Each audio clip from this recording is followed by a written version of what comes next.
Opa, Opa, acho que agora foi. agora foi. Tá- Boa noite, pessoal. acho que tá dando um eco. Vê se sem o microfone, sem o fone fica melhor, se você tirar o fone. Peraí.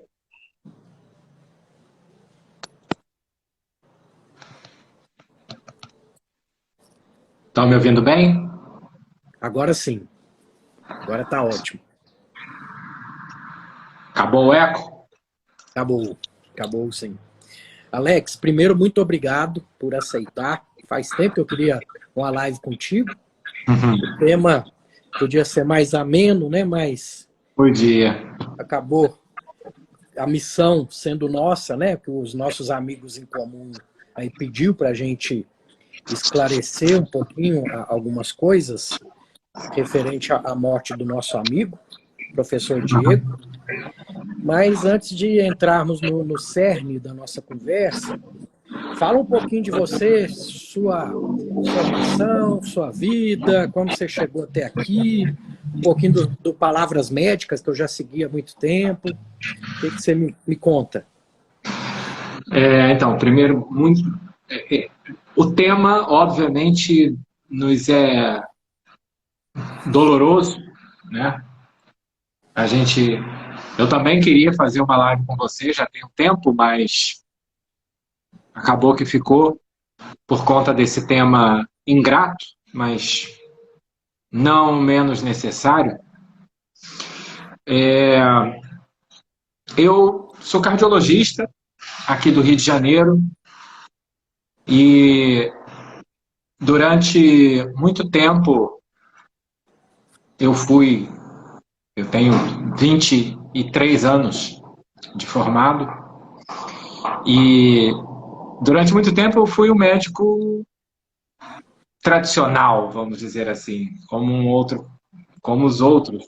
Muito remédio, pouco foco em hábitos, em causas, até que algumas coisas começaram a, a gritar na minha cabeça que aquilo não estava no caminho certo.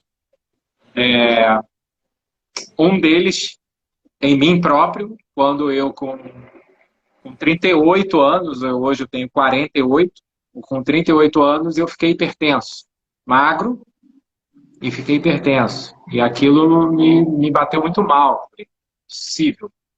Por que eu fiquei hipertenso? Qual o motivo de eu ter ficado hipertenso? Ai, com 15. Não, Priscila, não foi. E aí,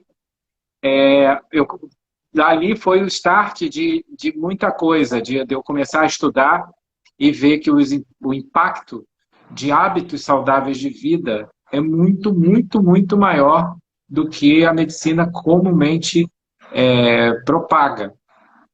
E daí eu comecei a estudar, fiz uma formação em nutrologia e hoje eu basicamente uno tudo, conhecimento de nutrição, nutrologia, cardiologia, e juntando tudo, pode-se dizer, eu não sou muito fã de rótulo, dizer, esse médico é um médico assim, esse médico é um médico assado, enfim, mas talvez a medicina integrativa hoje seja um rótulo que se encaixe um pouco melhor nisso, mas é isso, e hoje eu cheguei aqui. Ótimo, ótimo. A gente vê, né, que nós médicos estamos mudando de mentalidade, o caminho é meio parecido, né? Ou dói na gente, ou a gente percebe que chega num ponto a gente não melhora mais o paciente. Não melhora, não trata nada. E a gente busca algo mais, né? E a medicina integrativa abre outro mundo. Abre outro mundo. Abre um horizonte. Eu não diria nem que é um novo horizonte. Eu diria que é um horizonte, porque não era um horizonte. O que a gente achava que era um horizonte não era um horizonte. Era uma visão daqui e ali só. Era um... Verdade. Na verdade, a gente tirou aquele óculos, né? Exatamente. Que estava nublando. Que estava nublando, exatamente. Que estava nublando. Então vamos lá. Vamos lá. mortes, né, por morte súbita, as causas. O pessoal assusta muito quando o jogador de futebol, atleta, cai em campo do nada. Mas o cara era atleta, como é que pode? E quais as causas mais comuns de morte súbita? Primeiro, vamos definir, né, o que é essa morte súbita. Quando a gente fala, fulano teve uma morte súbita, né? Fulano morreu subitamente. Morte súbita é um tipo de parada cardíaca que ela não vem com sintomas, ela não vem com nenhum pródromo. Assim. Pródromo é um sintoma anterior, que antecede, que avisa que algo pode acontecer. Né?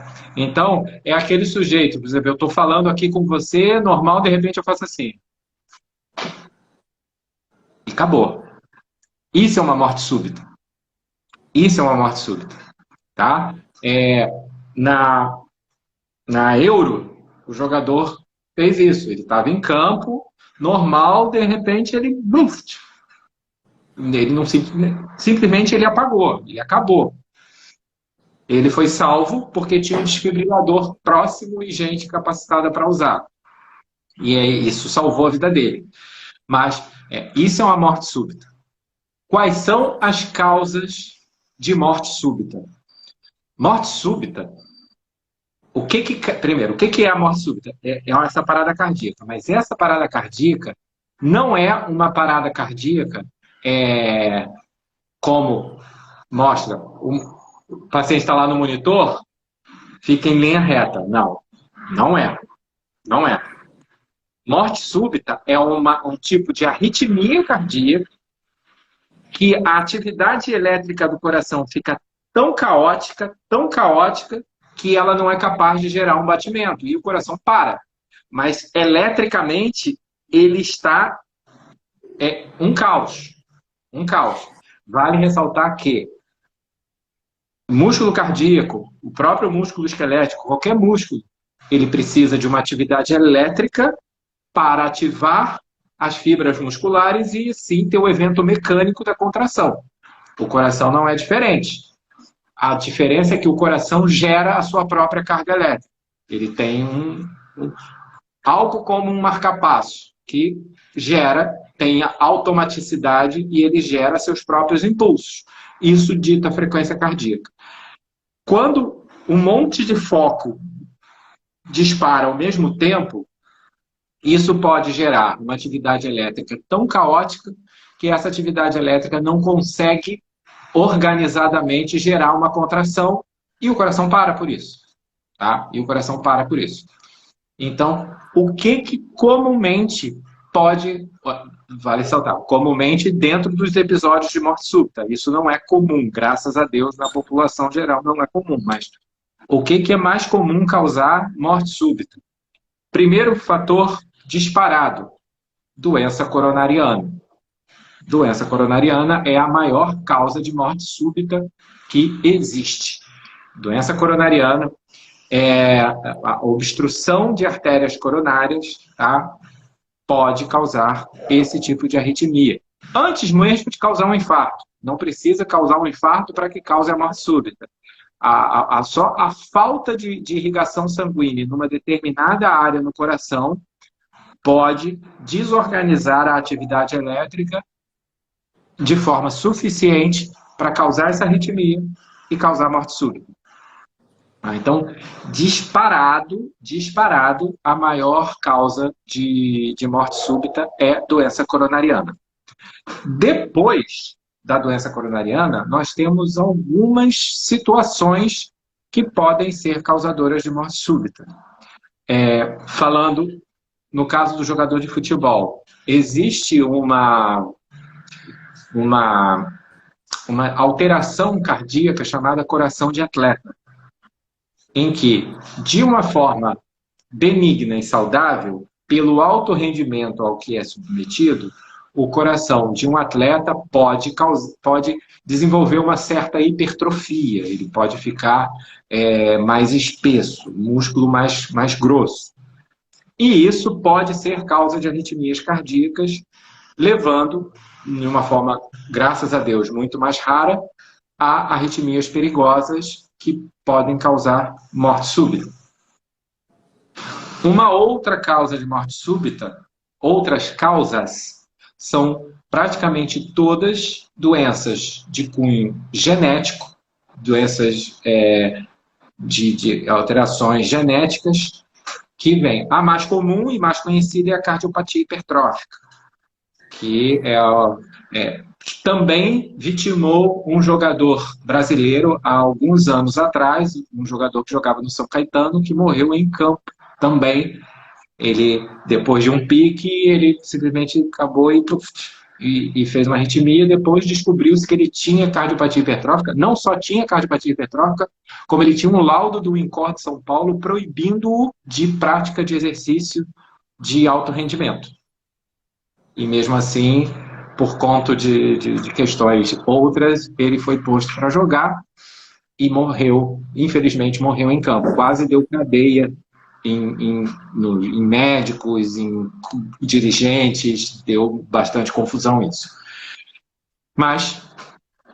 E tem um monte de outras pequenas, bem menos conhecidas doenças genéticas que são capazes, Parkinson-White,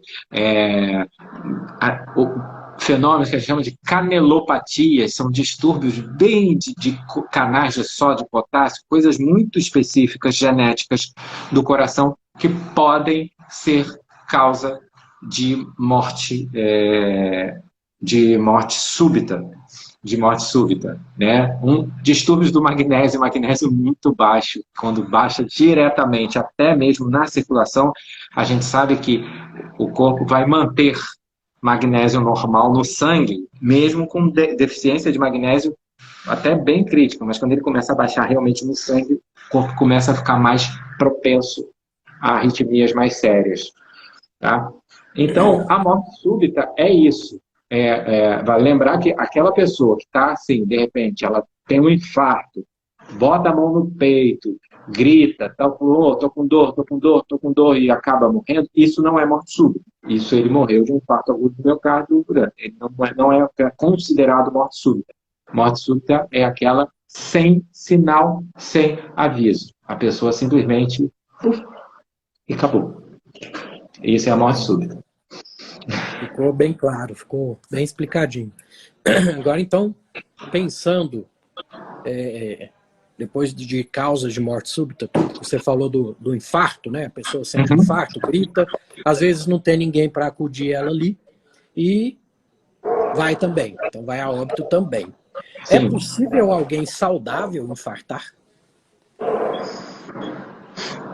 Vamos lá. É saudável. Na maioria das vezes existem coisas desconhecidas, mas sem doenças diagnosticadas, né? Então vamos dizer assim, infarto agudo do miocárdio. O que é um infarto agudo do miocárdio? Infarto agudo do miocárdio é quando existe morte de células cardíacas causadas por falta de irrigação sanguínea, falta de oxigenação na célula, que quem é o sangue que traz, quando falta oxigenação, existe um infarto no miocárdio. A gente pode ter infarto em vários outros órgãos, né? Pode ter infarto cerebral, infarto renal, infarto pulmonar, infarto esplênico, infarto de alça intestinal, pode ser infarto de tudo. Mas o conhecido, o mais falado, quando dizem infarto, a gente remete logo ao coração. Mas é isso. Qual é a maior causa de infarto do miocárdio? A maior causa de infarto do miocárdio é a doença coronariana. O que é a doença coronariana? Doença coronariana é quando existem placas de aterosclerose que obstruem total ou parcialmente uma ou mais coronárias, que são as artérias responsáveis pela alimentação do coração.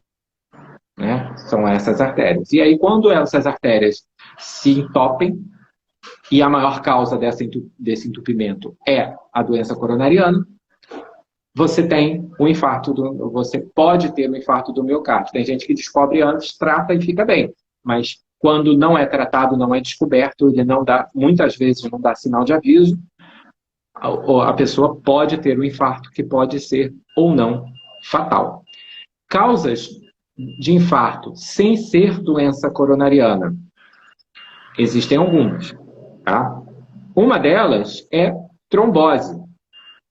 Pessoas que, portadoras de, muitas vezes, de trombofilias, que são doenças autoimunes ou genéticas, que facilitam o aparecimento de trombose, de trombos, de coágulos sanguíneos dentro da circulação, dependendo de onde esse coágulo se forme, esse coágulo pode chegar a obstruir, ele pode se soltar e acabar entupindo uma coronária e causar um infarto, mesmo com coronárias limpas, coronárias normais. Eu já peguei alguns casos de pessoas portadoras de doenças autoimunes, como síndrome do anticorpo antifosfolipídio, lúpus, que tiveram infarto sem ter doença coronariana. Outra, infelizmente, uma questão que é relativamente comum é após o uso de entorpecentes, como cocaína, como crack, que a pessoa, ele age em duas formas. Ele age tanto aumentando demais a frequência cardíaca e fazendo um consumo absurdo de oxigênio, tanto fazendo espasmo do vaso. E o vaso contrai e fecha. E aí faz como se fosse uma obstrução. E isso também pode levar a um infarto. Detalhe, eu não falei. O uso de cocaína e crack também é uma causa bem comum de morte súbita. Hoje em doutor de arritmia também. E condições temporárias, né? Assim, a pessoa... Aí estamos falando aí já de uma questão atual nossa da síndrome pós-Covid, onde algumas pessoas desenvolvem uma facilidade maior de desenvolver trombose após o Covid, mesmo algum tempo após ter Covid. E isso, dependendo, novamente, dependendo de onde esse trombo se forma, esse trombo pode alcançar a coronária ou não. O mais comum não é alcançar a coronária, tá? A coisa mais comum de acontecer em termos de trombose pós-Covid é trombose na perna e embolia pulmonar. A gente vê isso com uma certa frequência. Mas trombose coronariana não é comum, mas é possível de acontecer. Ótimo, ótimo. Então vamos lá. Entrando agora um pouquinho no caso do nosso amigo. Pois é. A pergunta é, consegue-se apagar completamente 40 anos de vida, repletas de doença, já era diabético, ele foi diabético de longa data, com 3 anos de mudança de vida? Não. De forma nenhuma. De forma nenhuma. De forma nenhuma. Você consegue... o que você consegue olha, eu era diabético e deixei de ser diabético. Eu era hipertenso, deixei de ser hipertenso. Agora, eu era obeso, deixei de ser obeso. Agora, se essa hipertensão e diabetes chegou a me deixar uma consequência, como doença coronariana, por exemplo, essa doença coronariana não vai ser em 2 anos, 3 anos que ela vai sumir. Até a gente consegue reverter o processo inflamatório. Mas isso demora. E não depende só de você entrar numa vida de dieta regrada e exercício físico. Vai depender de uma suplementação forte, de uma suplementação com o objetivo de reverter doença vascular, muito anti-inflamatório, muito antioxidante, para conseguir tem que conseguir uma mudança significativa no metabolismo do cálcio, para não haver calcificação vascular. E isso demora muito. Isso demora muito. Né? E por isso a gente fala, tem que checar, né? Tem que checar. Ainda mais se a pessoa vem de um passado com tanta doença, né? com tanto erro metabólico causado por maus hábitos assim, infelizmente, a gente tem que checar, porque senão corre um grande risco da gente deixar passar desapercebido. E aí, você tem um gatilho inflamatório, como é o caso da Covid, né? Você tem um gatilho inflamatório, você corre o risco. Mesmo assim, olha, ele tem uma doença, mudou de vida, ficou saudável. Ele não reverteu, mas a doença ficou ali quietinha, não dava sinal nenhum. Possivelmente não era nem uma placa obstrutiva, assim, uma placa pequena. Mas aí você faz o quê? Tem um Covid, um gatilho altamente inflamatório e pró-trombótico. Ele faz um trombo ali em cima daquela plaquinha, oclui o vaso, infarto, morte súbita. Perfeito. Infelizmente, dói no coração falar isso, mas é a verdade. É assim, aí fica um alerta para o pessoal do seguinte: tem um limite no qual conseguimos fazer sozinhos, sem orientação e sem um segmento profissional. Então, você tem que ter um bom médico ao seu lado. Olha, tem o doutor Alex aí da medicina integrativa, da cardiologia integrativa, para te dar esse respaldo, para justamente estudar esse coração e falar para você, você já tem tantos por cento de coronária obstruída, então nós temos que tomar certos cuidados. Nesses casos de coronária com certo grau de obstrução, eu já considero com acometimento. Nesse caso, até a simvastatina ajuda, não ajuda, doutor? Sim, sim. Todo mundo sabe, a gente posta, volta e meia tem assunto, a gente fala do uso, do abuso de estatinas, que todo colesterol elevado, médico, taxestatina. Mas, na existência de doença coronariana, pelo menos, até a gente ter muita certeza que essa doença coronariana está bem estabilizada, a estatina vai ajudar. A estatina vai ajudar. Tá? A estatina vai ajudar. Ela vai ajudar. Ela não é salvadora, mas ela vai ajudar. Ela vai ajudar. E a gente tem, inclusive, como, caso a gente julgue que é de fundamental importância que o paciente tome estatina, a gente tem como dar a ele um estofo na suplementação capaz de reduzir muito a toxicidade da estatina. Sempre, claro, visando tirar a estatina mais lá na frente. Mas a gente tem como fazer isso. Hoje a gente conhece melhor, bem melhor os mecanismos, tanto de ação quanto da toxicidade da estatina, e a gente consegue dar uma contrabalançada nisso durante o tempo que a gente julgar necessário. E aí, assim, infelizmente, não houve essa checagem da saúde cardiovascular, da saúde vascular. Não houve. Infelizmente. E isso, né, é uma coisa evitável. A verdade é essa. É uma coisa evitável. Então, para o pessoal entender, não somos super-homem. Não somos. Então, Não somos. Passa aquela empolgação para a gente que tudo é possível, que eu posso sozinho, mas tem que ter esse cuidado, gente. Tem que ver o que já foi lesado. Eu falei isso na outra live, vou falar que a gente não vende uma imortalidade, a gente não vende garantia de longevidade, né? Nós não somos... O fato da gente virar carnívoro, low carb, cetogênico, só comida de verdade, tudo, nós não viramos Wolverine, que lesão cicatriza, cura e pronto. Não somos assim, tá? Mas o que a gente dá é um caminho para uma vida saudável. Saudável. tá? Vida saudável. Porém,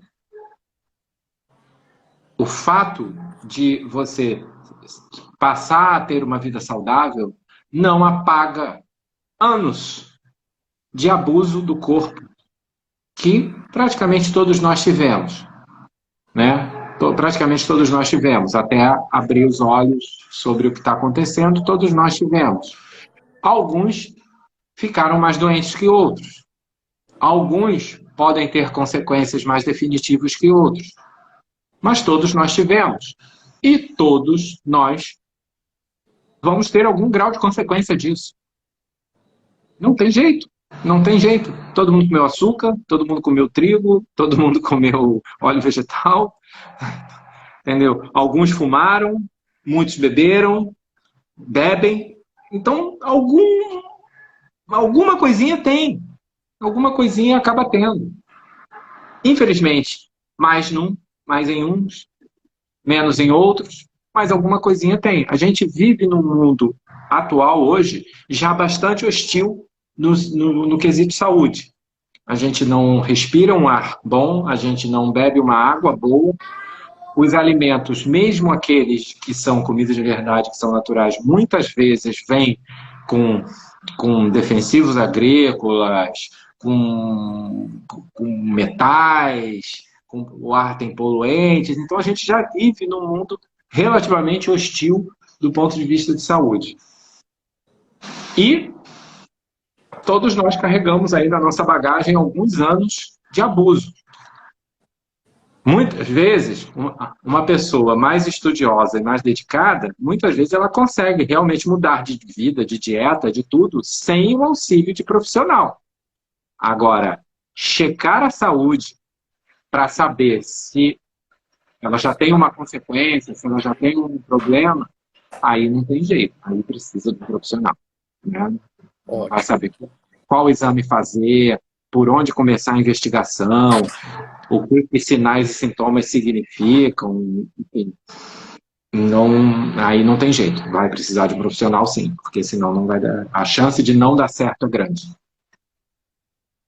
Certo. Então, deixa eu fazer uma pergunta para você, acho que é uma dúvida de muita gente, então vou aproveitar o cardio para perguntar.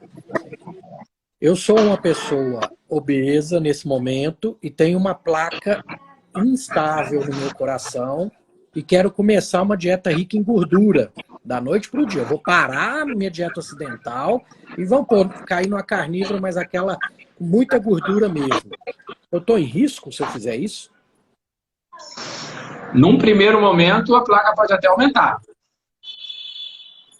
Num primeiro momento.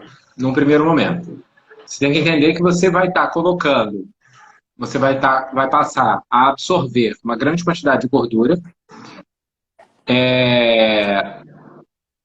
que vai culminar. Existe uma coisa muito, muito interessante que é você absorver muita gordura. Qual é o produto metabólico da gordura? Quando a gente come gordura, ela é digerida, o que é que a gente absorve? São os ácidos graxos, né? O tipo de ácido graxo é que dá o nome: gordura saturada, gordura insaturada, monoinsaturada, poliinsaturada, enfim, ômega 3. É o tipo de ácido graxo dela que dá esse nome. Você ter muito ácido graxo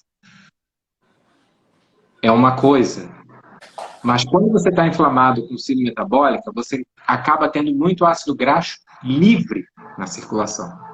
Isso é bem diferente. E ácido graxo livre não é bom. Ácido graxo livre não é bom. Quando você tá bem, tá belezinha, você tá adaptado, você tá no seu corpo, tá beleza, você tem uma baixa taxa de ácidos graxos livres.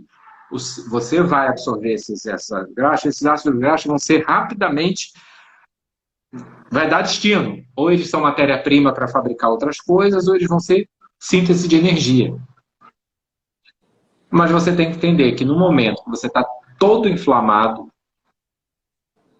não vai acontecer dessa forma. Não vai acontecer dessa forma. E aí, a gente tem que fazer meio que uma transição. É bom fazer uma transição. para que a gente, num primeiro momento, se você não tem, olha, como você falou uma palavra bem importante, né, uma placa instável, né, você tem uma placa significativa e instável. Nesse momento, ela é uma placa perigosa. É diferente de você ter uma placa estável, bonitinha, tá lá quietinha. Essa aí não vai ter problema. Mas uma placa instável pode ter problema, sim. Isso. E para o pessoal saber, para saber se você tem essa placa ou não, você tem que ir no cardiologista, gente. Não tem meio termo. Não tem jeito. Tem que ir. Tem que ir. A gente tem uma série de mecanismos, de avaliações, de exames que a gente faz para definir o grau de instabilidade, se existe, primeiro, óbvio, se existe ou não existe doença coronariana, né? E se existe, em que pé está? Em que pé está, entendeu? Em que pé está? As pessoas agora estão preocupadas com a transição. Como fazer a transição? Primeiro, é óbvio, absolutamente individual. É um individual.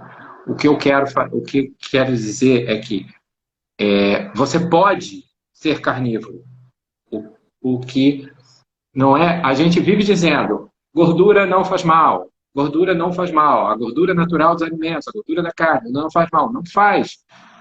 Mas para você, naquele primeiro momento, não chegar e comer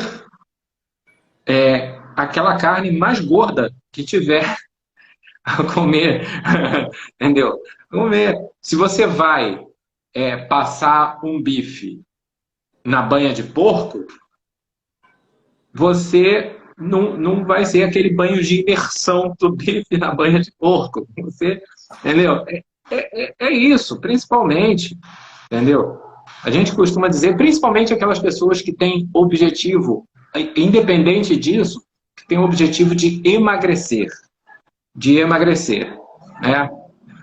Gordura não faz mal, a gordura não engorda, mas você não precisa ter gordura de adição, né? Você não precisa acrescentar gordura em tudo que você come na vida.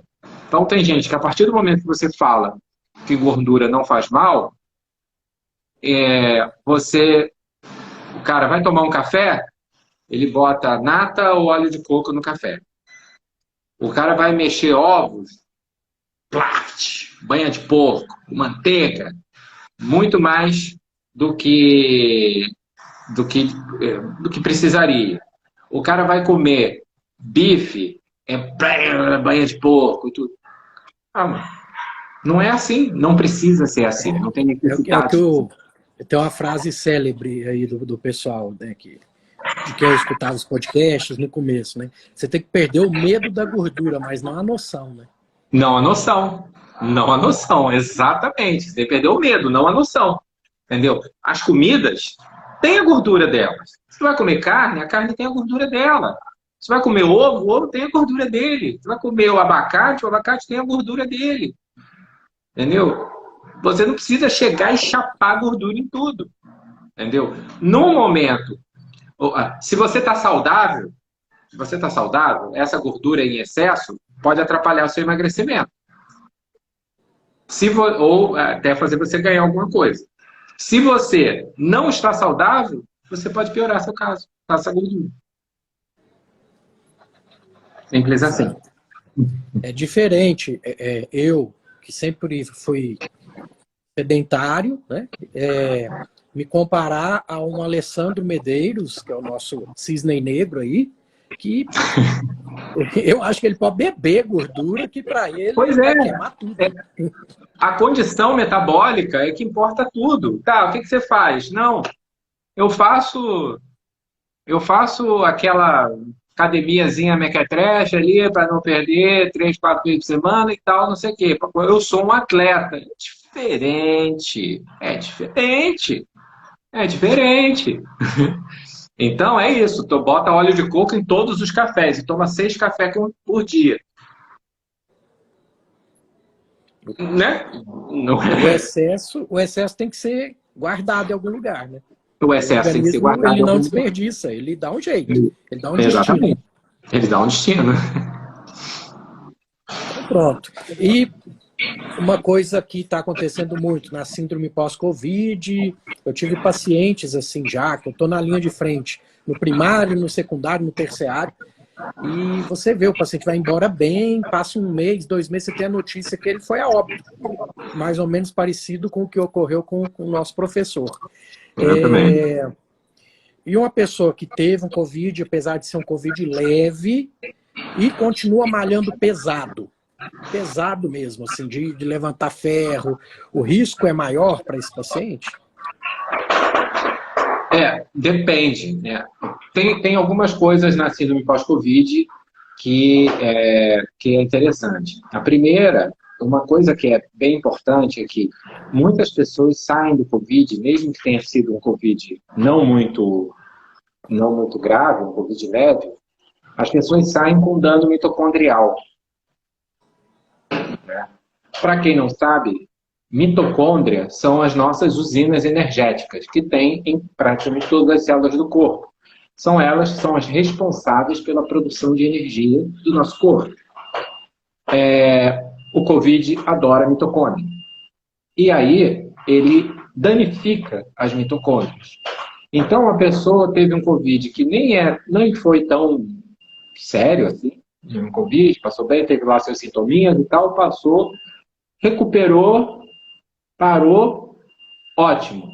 Se você pegar o tempo de quarentena, ficou lá quietinho por 14 dias, beleza. Olha assim, pô, tirou de letra, beleza. O sujeito, no primeiro dia que ele vai voltar ao trabalho, vai voltar às suas atividades, o sujeito faz uma coisa, sai morto. Ele diz, cara, tô me aguentando em pé. Você chegou aí. Então, o que aconteceu? 14 dias foram suficientes para ele perder tudo. Se ele fazia atividade física, ele perdeu tudo, o condicionamento, ele perdeu tudo. Não é que ele tenha perdido tudo, mas ele está em déficit energético. Ele não consegue produzir energia suficiente mais. E isso, se nada for feito, se você não atuar diretamente para isso, isso pode demorar bastante a reverter. E aí o sujeito malhava pesado. Parou, teve Covid, ficou quietinho, ótimo, beleza. Covid foi embora, tô bom, vou voltar a malhar. Vai e tá em déficit energético, tá com mitocôndria danificada. Ele vai gerar um processo inflamatório muito maior no corpo. Ele vai gerar um processo inflamatório muito maior no corpo. E pode ser, Alex, pode até ser um fator para morte súbita também, porque pode ser um músculo cardíaco ele precisa de muita mitocôndria para funcionar. Uhum. Então, essa mitocôndria está em déficit. Você está colocando uma quantidade de esforço para ele, né, contrair mais ali, porque você está levantando peso, fazendo o esforço. Pode dar essa pane elétrica que você disse e cair duro, né? Exatamente. Exatamente. Uma das coisas que o Covid pode causar é uma inflamação no coração chamada miocardite. Essa miocardite pode ter extensões muito diversas. Tem gente que com miocardite sai um coração fraco e a pessoa sente logo. Ele sente cansaço para qualquer coisa, ele entra em insuficiência cardíaca. E isso, obviamente, ele não vai conseguir fazer muita coisa. Mas a miocardite pode ser leve, de uma forma assintomática, ou uma disfunçãozinha muito leve que o coração consegue se adaptar e a pessoa não sente um déficit funcional.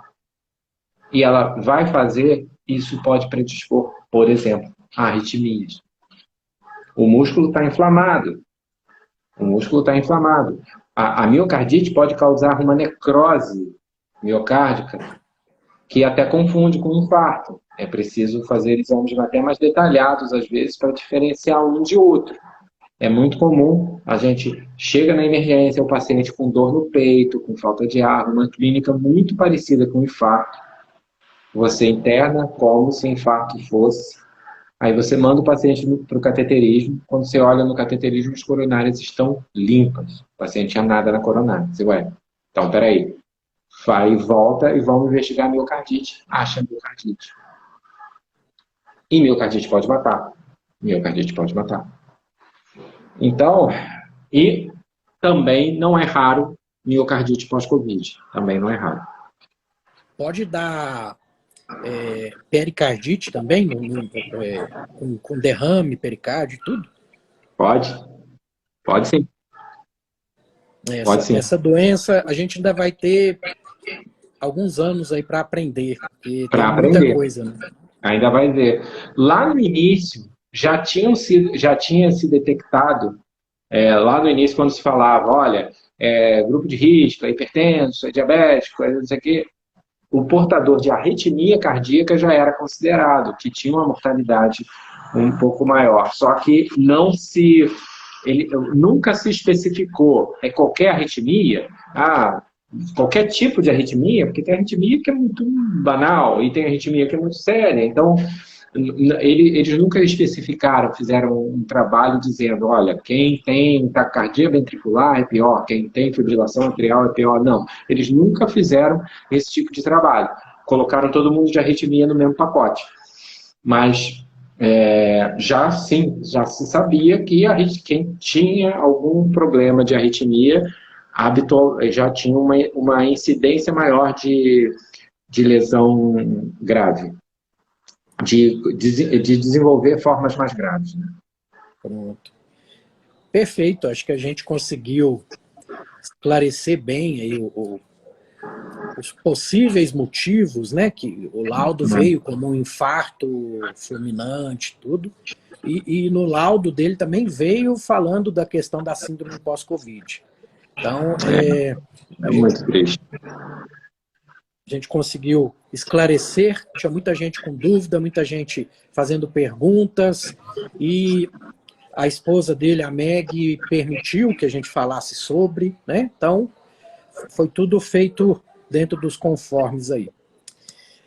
Alex, eu vou aproveitar você aqui, porque eu sempre peço para os meus convidados livros que mudaram sua vida, da área, fora da área. O que você me conta? Vamos para um assunto mais leve agora. Olha, eu tenho...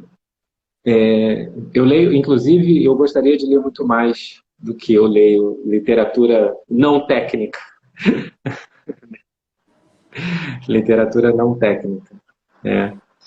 Mas tem alguns livros que falam muito, muito alto na questão de como a gente leva as coisas. Recentemente, um livro que eu até li, não muito recente, mas O Poder do Hábito, foi um livro que me abriu tanta porta. Falei, cara, a gente bate tanto em hábito, né? A gente fala tanto em hábito, e ele consegue de uma forma não médica, inclusive, a definir como você gera um hábito e como você muda um hábito que foi bem esclarecedor. Eu gosto muito, cara, desde do Pequeno Príncipe à Bíblia, vai muita coisa. Maravilha. São dois bons livros também. Bons livros, cara, bons livros. Eu gostaria de ler muito mais. Eu gostaria de ler muito mais. Infelizmente, eu não consigo ter uma rotina de leitura não técnica, né? A gente acaba tendo que estudar muito e a gente acaba ficando Eu admiro até muita gente que consegue ser leitores vorazes e estudiosos da medicina e leitores vorazes. Eu bato palmas para isso. Eu não consigo esse nível de organização pessoal para conseguir separar tudo. E ainda mais quando a partir do momento que esse horizonte, vamos dizer, se abriu para mim, eu acabo tendo uma voracidade tão grande de aprender e de ver essas coisas que realmente fica muito para literatura técnica. Muito, muito, muito, muito, muito. Ótimo. Tem muita pergunta Vamos aqui. com o pessoal. Vamos dizer assim, se a gente responder todo mundo, a gente não sai daqui, né? Qualquer coisa, manda no privado que a gente responde. E isso, pode mandar. Como que o pessoal te encontra? Quais seus projetos atuais, projetos futuros? Conta pra gente. Olha, me encontrar. Eu atualmente, eu sou do Rio de Janeiro e eu atendo presencialmente no Rio e em São Paulo.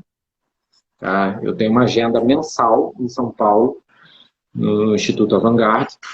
Está no meu Instagram, Palavras Médicas, está lá na bio, o link direto para quem quiser marcar. E também tem as informações de contato para marcação de consultas aqui no Rio. Aqui no Rio eu atendo na Barra da Tijuca e em Botafogo, e atendo em São Paulo, e atendo online para o Brasil todo, né? Quem quiser, atendo online no Brasil todo. Já atendi até gente fora do Brasil, mas de fora do Brasil a gente tem a limitação de que os nossos pedidos de exame não valem, né? Então qualquer coisa, a pessoa precisa de um médico para transcrever pedidos de exames de lá.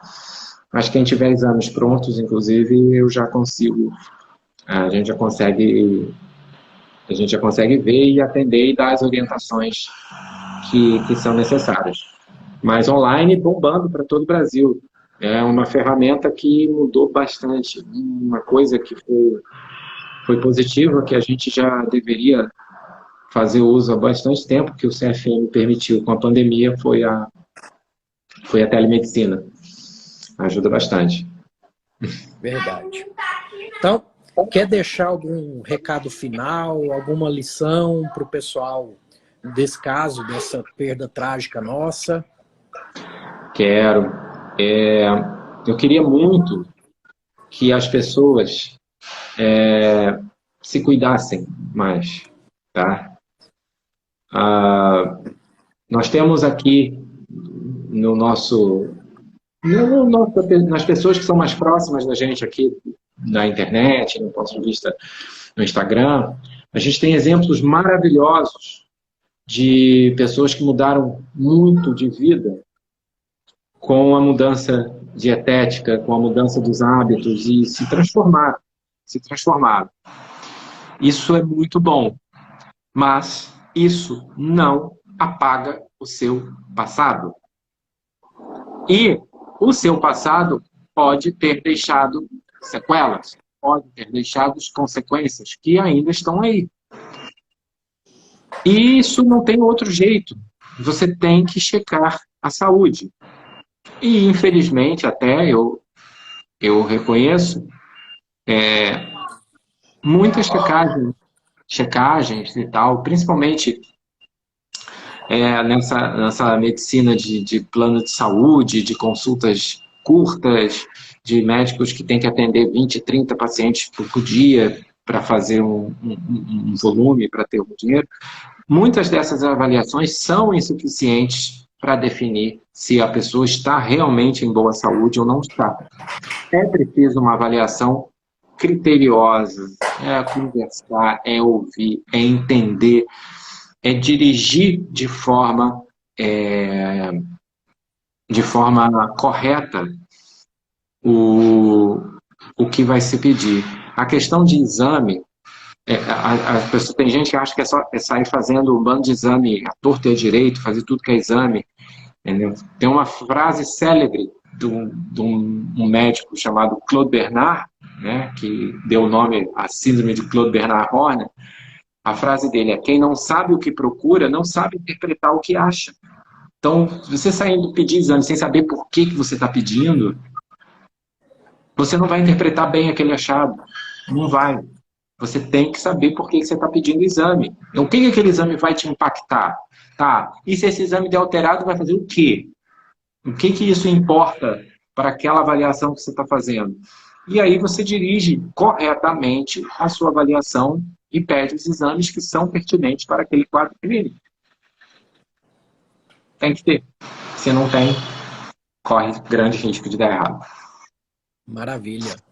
Alex, muito obrigado. Eu estou muito honrado Imagina. mesmo dessa live, muito feliz. Depois a gente programa alguma com um tema mais ameno aí para a gente bater um papo. Olha, é um prazer. Como eu disse, o tema, infelizmente, foi causado por um evento muito trágico. A partida, a ida para a espiritualidade de uma pessoa muito querida, nossa, um amigo, e que faz falta aqui, mas eu tenho certeza que, que ele foi bem acolhido e que ele está bem. E que, mas, de qualquer forma, o legado continua. Ele batalhava diuturnamente pela saúde dele e dos outros, e a gente continua na nossa luta diária aqui, de trazer boa informação, de fazer, tentar mudar a visão daqueles que ainda acham que fazer exame e tomar remédio é isso que cuida da saúde, e que a gente continua aqui.